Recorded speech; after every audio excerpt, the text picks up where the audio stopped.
How to add a custom checkout form to Squarespace. Hello guys and welcome to this new tutorial.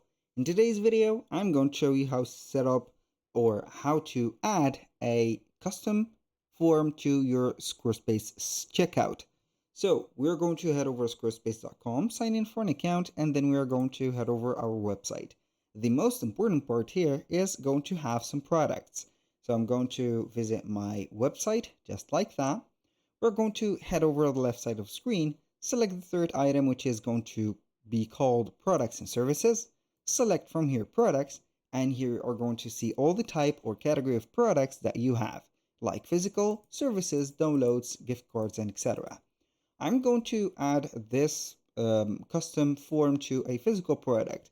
Basically, you can go ahead and add it to whatever type of product that you have. Either it is going to be a service, a download, or a gift card. Now I'm going to choose a product. I'm going to click on more options and click on edit.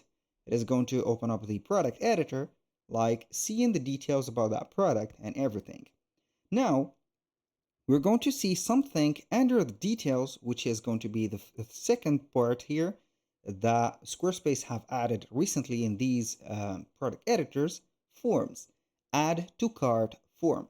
So you're going to collect extra information from shoppers or clients when they add this item or this particular item only into their cart. The form responses are going to be displayed in your order detail. So we are going to click on add form, and we're going to, for example, add a new form. As you can see in my case, I do not have a form. So we are going to have info form.